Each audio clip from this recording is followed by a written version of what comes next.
Hello, Clement29 here with another Topic of the Week video. This week is all about reboots. This week's topic was submitted by Tumblr anon, and their topic is: while it's important to make a movie that caters to fans of a franchise, I'd argue it's equally important to make a movie that also caters to new fans / general audiences.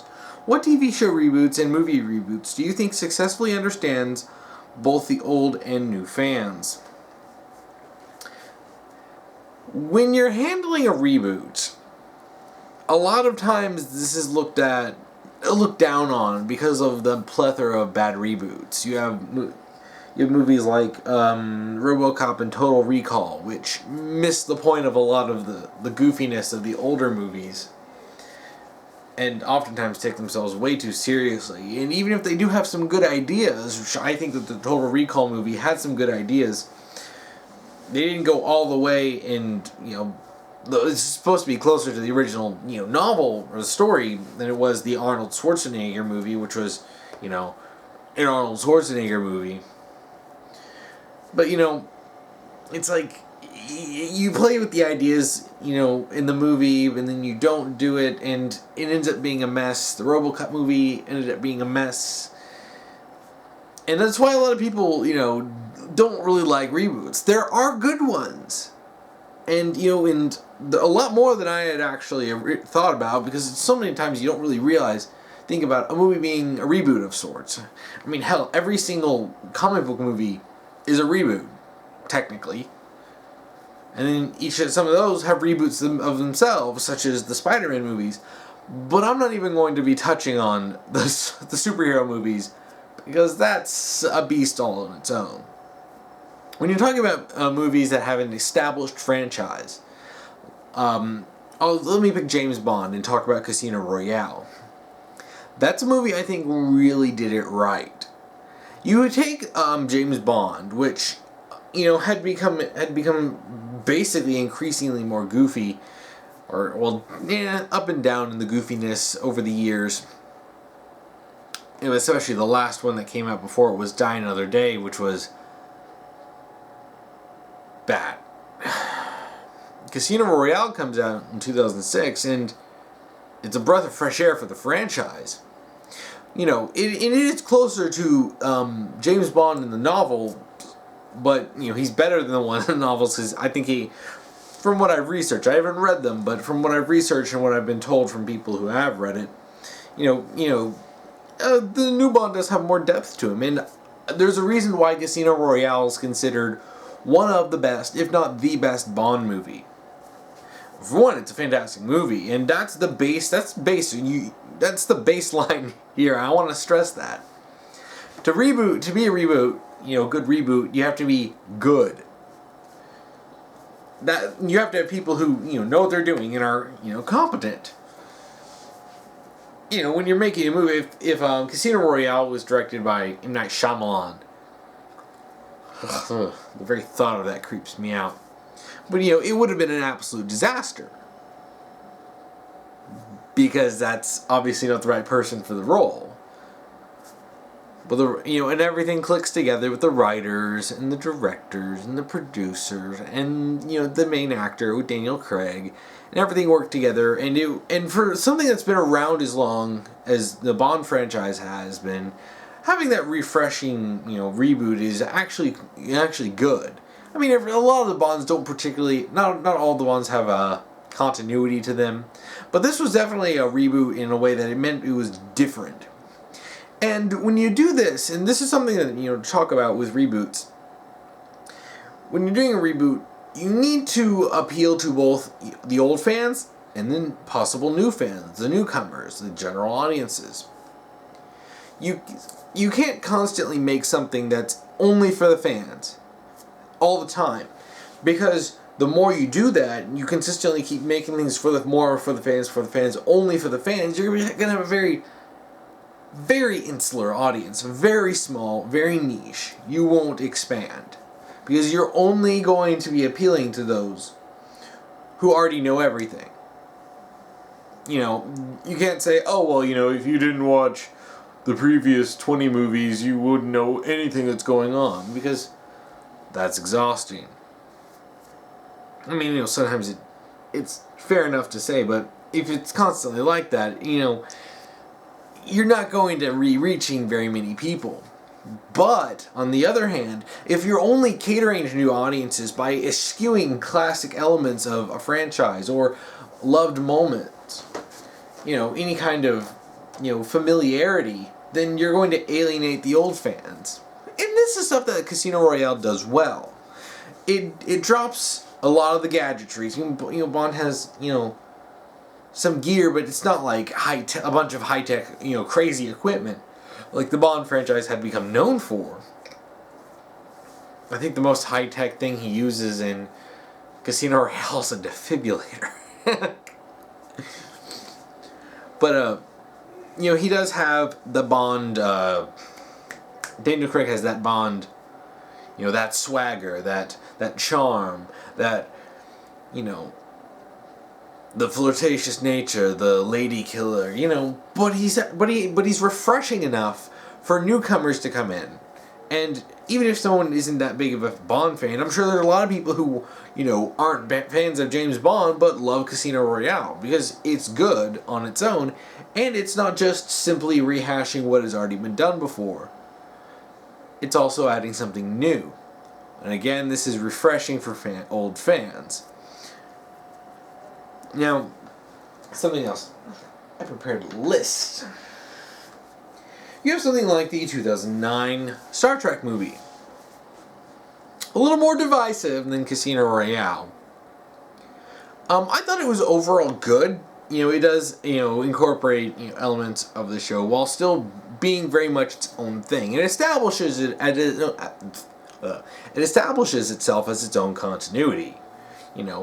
You have things that are definitely different. Especially how Kirk, ends up becoming captain of the Enterprise. You get different references. The Kobayashi Maru, being referenced from the old, continuity in the first movie. And you see Kirk, in the Kobayashi Maru cheating, and which is stuff that had been talked about before. And I believe, if I remember correctly, this was introduced in Wrath of Khan. Don't quote me on that. I haven't seen Wrath of Khan in a while. Now, that stuff's good. And, that's for, people who were watching it for the first time, don't know anything about Star Trek.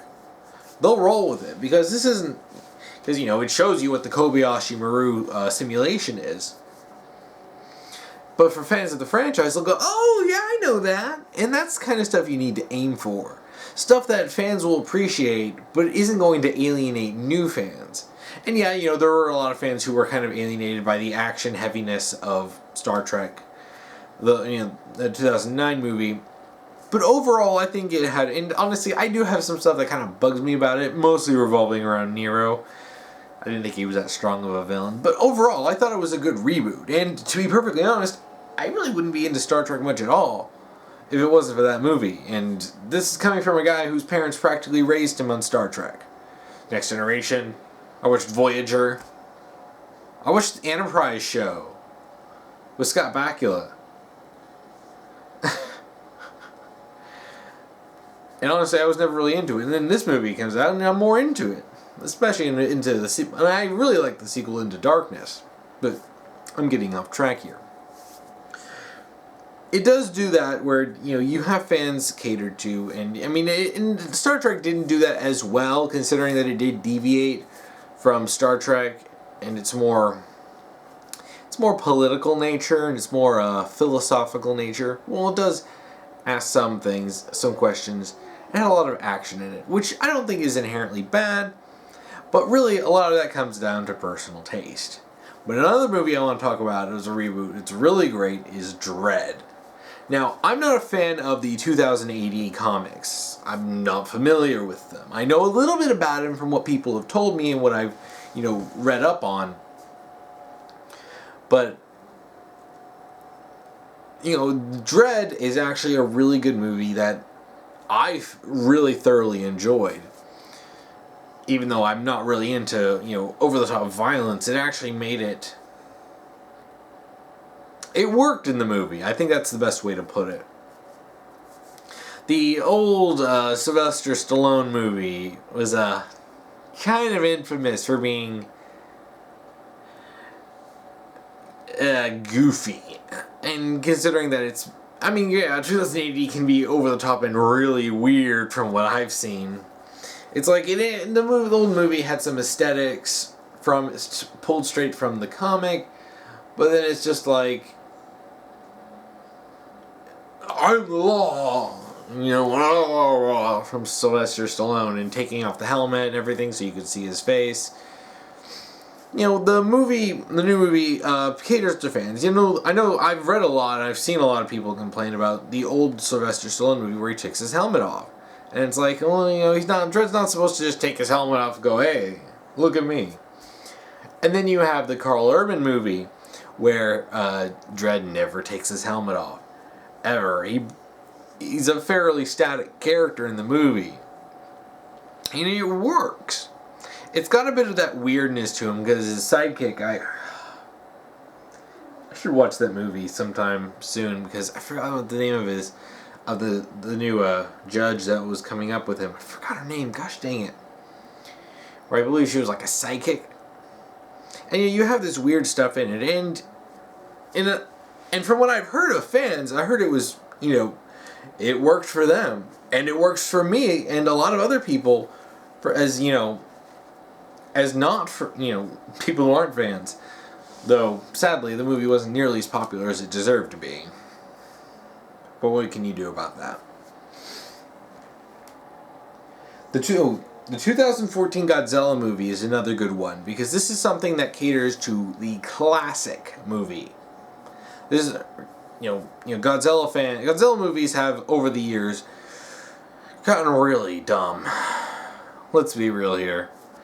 There's some of them are enjoyable as, goofy monster movies, and some of them are just like, And it's so funny because the original movie from the 1954 is a very dark, very melancholic movie about,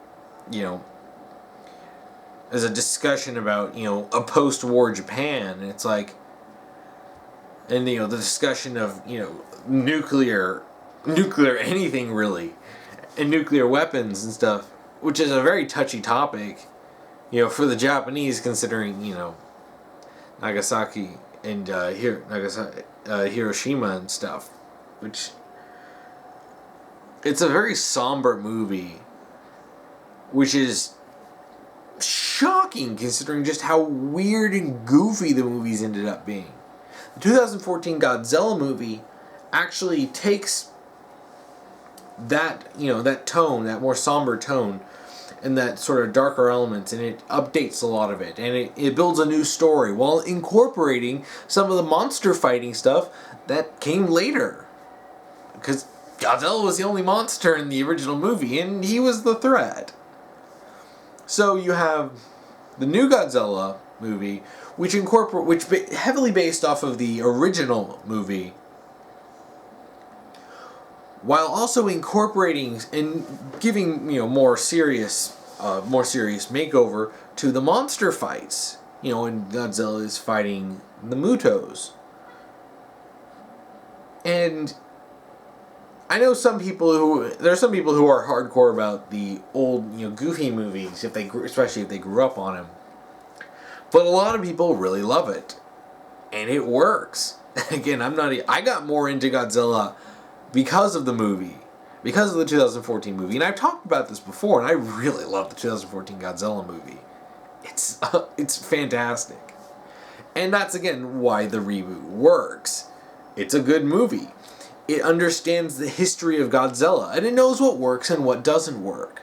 So you can take these elements, you take the seriousness, you take, all these little elements, and then you take, if you have from the original, and you have, some of the fighting stuff, and I know that they're going to be including other kaiju, especially like Mothra and Ghidorah and Rodan, I think. I don't remember all the ones that are, hinted at, showing up in the next movie or confirmed. So it understands what, fans like, and fans enjoy it. And then newcomers enjoy it because it's a good movie. And it appeals to a lot of, especially if you're only familiar with the more, goofy stuff. This is a very eye-opening for a lot of people, myself included, that, Godzilla can be more than just a goofy monster movie. And that's really what makes a reboot work. If you can get people who are not fans into the original material because of a reboot, you've done a good job. Now, I could talk endlessly about reboot movies, but there's one more I want to talk about before I start talking about some TV shows. The new Power Rangers movie. I never liked Power Rangers as a kid. I'm not going to lie. I can appreciate it in its goofiness now, but as a kid, I watched an episode of Power Rangers and I'm just like, that was dumb. And I mean, this is like little 6-year-old me looking at Power Rangers and thinking that was, dumb. I mean, I wasn't exactly wrong, but, it does have its own charm to it. The reboot, this new movie that just came out, changes up a lot of stuff from the original because it's based off of, the original Mighty Morphin Power Rangers. But it mixes things up. And this is important in something like this. When you're doing something as a reboot, simply rehashing something doesn't work. I mean, one of the complaints I hear about the new Beauty and the Beast live-action remake is that it's trying to follow the story of the original, while screwing it up, but it's trying so hard to follow this original story to the point where it's like, why even bother? If all you're going to do is make an inferior version, what's the point? The 2015, I think it was 2015, the Cinderella remake, the live-action one, well, not perfect. I thought it was a serviceable movie. And it actually gave the prince character. Holy crap. He was pretty bland in the original, which, it's an older movie, but...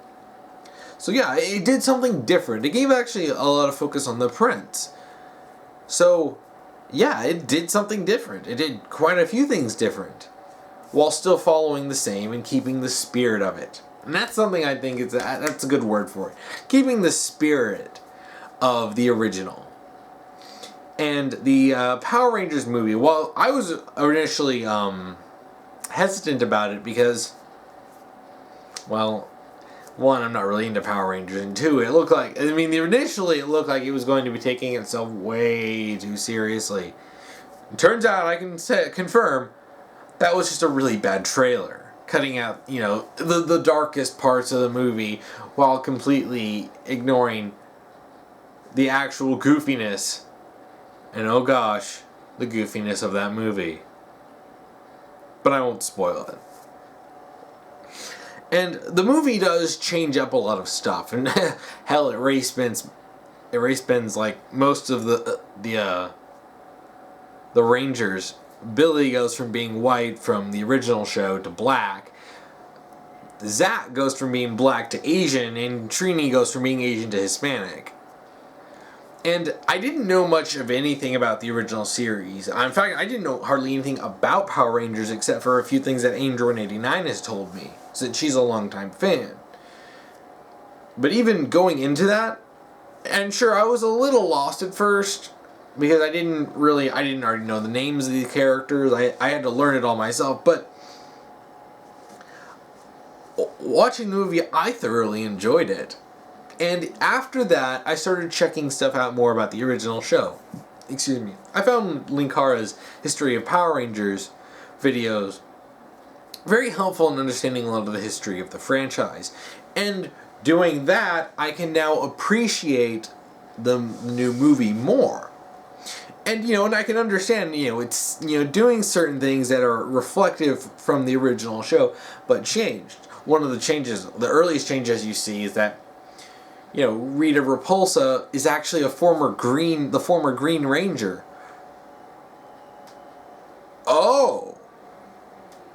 Oh, that's interesting, and it's a change, but it's a change that people welcomed.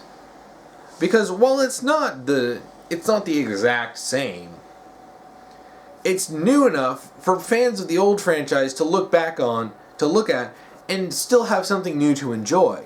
But it's familiar enough that it still has that campiness, and it still has the feel, and it still has the spirit that, it doesn't piss off the fans like, a bad reboot does. Like when you go from the Arnold Schwarzenegger Total Recall to the newer one, and you look at it, you're like,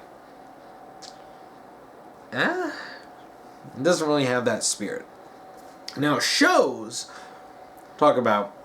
I've seen some reboots that are shows that are just, the MacGyver show is mediocre at best, honestly, and it's funny watching the new MacGyver show and then watching the old, show with Richard Dean Anderson.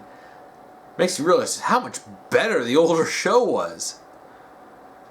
Honestly, the new one takes itself seriously, and of course, you don't have Richard Dean Anderson in the role, and Richard Dean Anderson, he has his own unique charm. He's like Robert Downey Jr. in that way. It's like you just can't replicate the charm that he has the presence he has on camera. And and MacGyver kind of misses the point on a lot of stuff, trying to be way overcomplicated with all the stuff that MacGyver does, instead of being more simple and more clever like in the original show. And it's just like MacGyver's like, oh, I just built a computer out of these spare parts that just happen to be lying around, and it's like, no, this feels so contrived. You also have the Total Recall, what am I saying? Lethal Weapon show, which can be obnoxious, especially when it flanderizes a lot of the characters to the point where they're just straight up obnoxious all the time. Even when they have better moments, it's like they're trying to drag out these character arcs that should maybe take a few episodes over an entire season, and you're just like, get on with it. Note stuff like the Rush Hour reboot show. I've talked at length about it, and you can watch my Rush Hour reviews. I covered every episode in the season. It had its faults, but overall I thought it was alright. Not perfect, but it did hit some high notes. Now, it's funny because the best examples that I can think of reboot shows are cartoons. The Thundercats reboot, which is funny because the only reason I ended up watching that was because my mom actually watched the original Thundercats cartoon, and she wanted to see the remake, and I actually ended up really enjoying it. It still has that bit of a cheesiness to it, while cutting out some of the... It cut out a lot of the dumb stuff. Snarf, snarf. And it built up its own story, and it actually felt like it was really intriguing. Then it got canceled.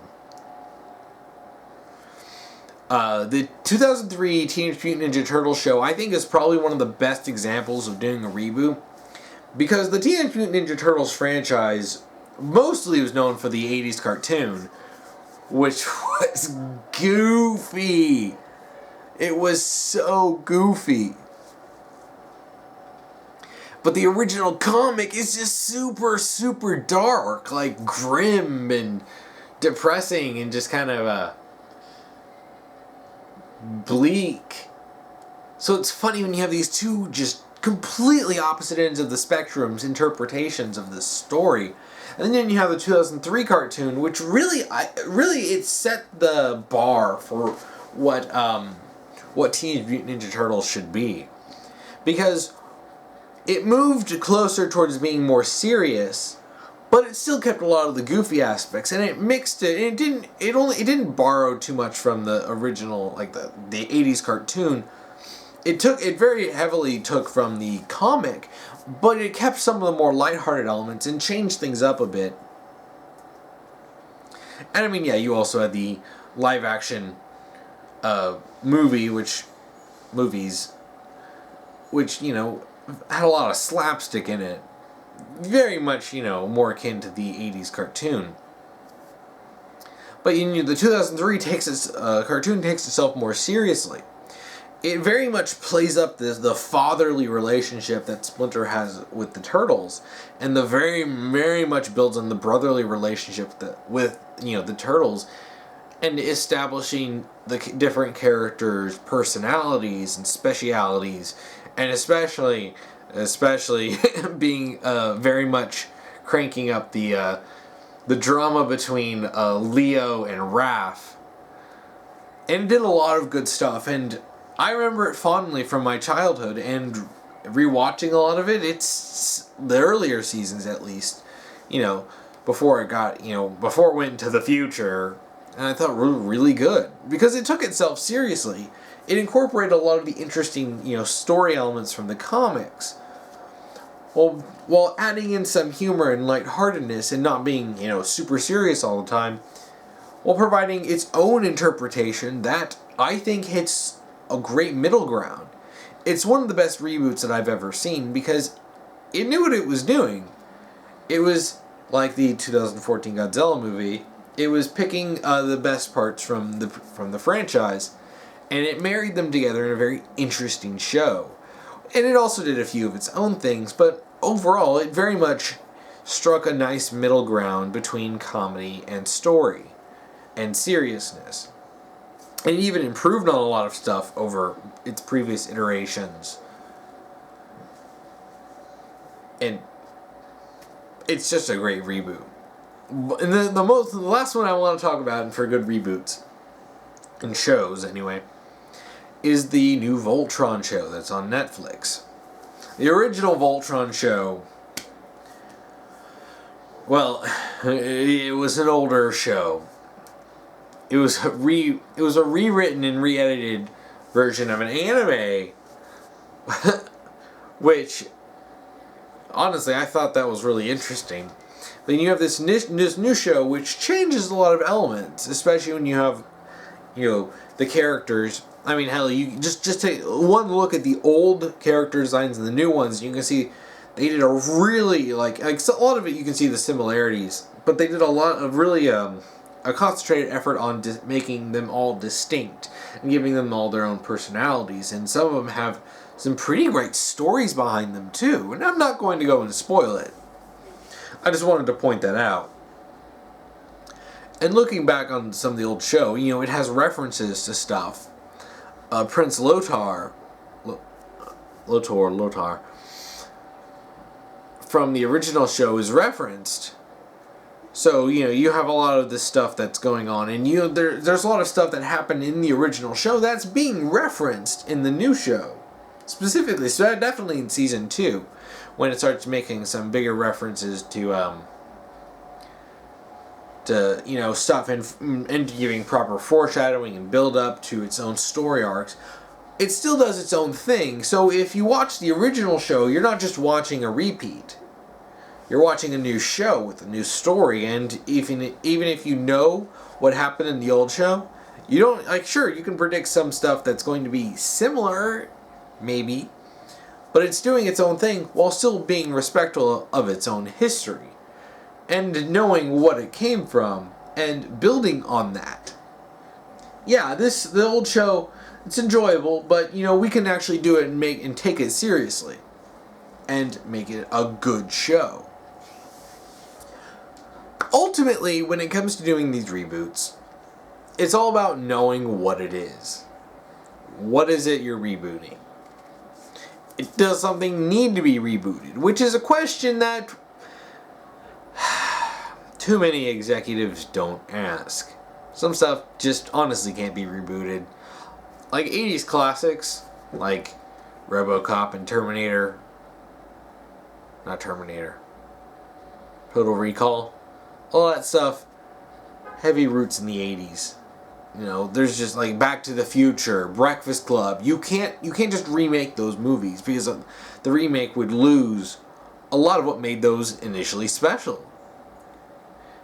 And And a lot of times they're just cash grabs, which is never going to work out. But reboots do need to understand when you're dealing with, especially something that has longtime fans, you need to understand that when you're dealing with fans and newcomers, you need to balance the approach. You can't cater to one exclusively over the other, because you're going to end up alienating people. And honestly, the product would be downright inferior. Losing what makes something special alienates fans, because there are certain things that they'll come to expect. Fans will take a lot of change, unless they're the kinds of people who hate any kind of minute change. And so if you change something completely just to appeal to a new audience, what's the point? You might as well just make something new. If it doesn't contain some of the familiar elements of the original, there's no point in making a reboot. And if you're just going to do something that is so insular and is so heavily based on the previous knowledge, you're going to have a lot of people going, huh? And that can work to a degree. I mean, the Warcraft movie, I know, was very, very much built for fans. And I think as long as you go into it knowing that, I don't think people should really be complaining that it's not explaining stuff, because it is built for fans. But it's a fine line to walk, and it's really kind of confusing to know. Stuff like this when you're writing I like to say, it's more of an art than a science, and knowing when to tip one way or the other is very important to know. Talking about the Power Rangers movie again, it did change a lot of stuff that might appeal more to new audiences, but it also knew when to bring in old elements. You have Alpha 5. You have Zordon. You have the Power Rangers. You have the Zords. You have these elements that are familiar, and fans will appreciate them. And according to Andrew 89, the movie was making a lot of references to other series, not just Mighty Morphin, especially bringing in the Zeo Crystal as part of the plot. Oh, so yeah, because the Zeo Crystal did come in the show after the initial first season. So it brought that in earlier and establishes that as a plot point. Excuse me. And, that stuff's interesting. Me as a non-fan, I don't really understand it. I didn't really understand that these were references, but it all worked because it was handled competently. Hell, the director even cut a forced Kimberly-Jason romance because he was like, yeah, you know what, this doesn't really work and people don't like it. And thank goodness, because a forced romance would have bogged the movie down unnecessarily. So yeah, when you have these movies and shows too, you do need to cater to new fans. You have to create new fans. Because if you're only going to do, if your goal whenever is doing a reboot is to only cater to old fans, you're never going to get new ones. If you only cater to new fans, you're going to lose all the old ones. And sometimes you can do one or the other. It can work if you know what you're doing and you make something good. But a lot of times you do need to strike that balance. Knowing when to do it is what is the mark of a good writer. Knowing when to drop some old elements and knowing what to keep. I'll bring up Power Rangers again. Rita Repulsa, classic Power Rangers villain. Even I know about Rita Repulsa. She was brought in as the main villain of the movie.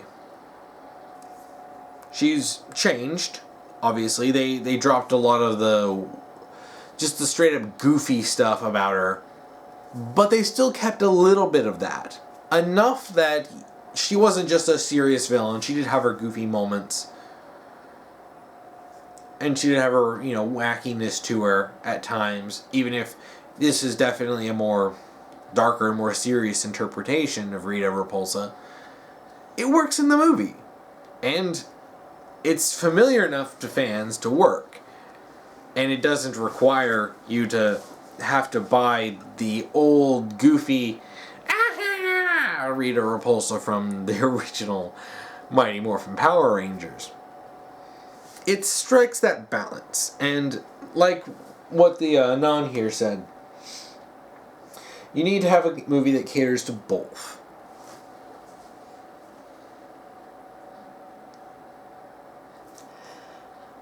I think that's really all I have to say about this topic.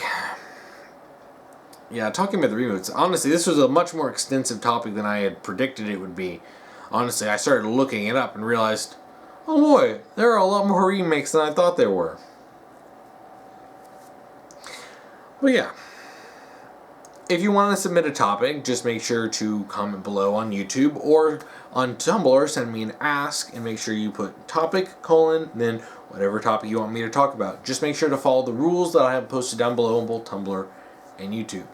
If you want to watch last week's topic video, you can check that out here. If you want to watch next week's topic video, you can check that out here when I get that done. So, thank you for watching.